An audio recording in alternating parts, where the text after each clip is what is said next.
Hello everyone, আসসালামু আলাইকুম। কি অবস্থা সবার? এই মুহূর্তে আমি আছি আমাদের এলাকায়। তো এলাকায় কাল রাত থেকে এত পরিমাণে বৃষ্টি হইতেছে যা বলার বাইরে। একদম রাস্তায় পানি উঠে পড়ছে। দেখাও রাস্তা দেখাও, এদিকে পানি উঠে পড়ছে। এদিকে সামনে মসজিদের সামনে যে পুকুরটা ছিল আমাদের এলাকায়, যে এখানে পুকুরে প্রচণ্ড পরিমাণে পানি। আর এদিকে আমাদের বাসার সামনে যে যাওয়ার রাস্তাটা, এই রাস্তাটা একদম ডুবে গেছে।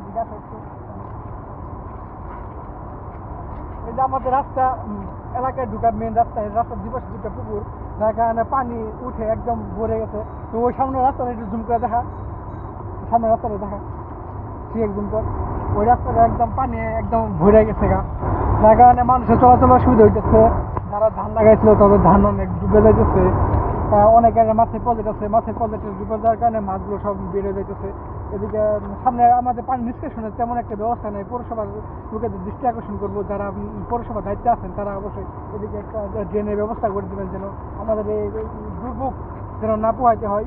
আর এই যে যেন সাধারণ মানুষ যেন সুন্দরভাবে সুষ্ঠুভাবে জীবনযাপন করতে পারে। আপনারা দেখতে পাচ্ছেন যে পুকুরগুলো একদম ভরে যাইতেছে, সামনে রাস্তা একদম ডুবে যাওয়ার মতো অবস্থা। পানি যে নিষ্কাশন, পানির যে ব্যবস্থা, এটা সঠিকভাবে নাই। দেখাও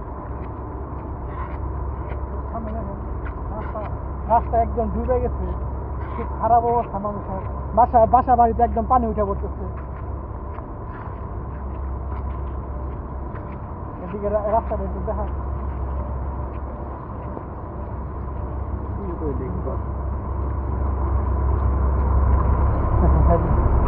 একদম রাস্তার ভিতরে পানি উঠে পড়তেছে। মানুষের খুবই কি যে একটা অসুবিধা বলবো, বলে বোঝাতে পারবো না।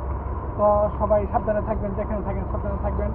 আর এই বন্যা যেন না আসে সেই জন্য সবাই একটু সতর্কভাবে থাকবেন, সুন্দরভাবে পানি নিষ্কাশনের ব্যবস্থা করবেন। সবাইকে ধন্যবাদ। আসসালামু আলাইকুম।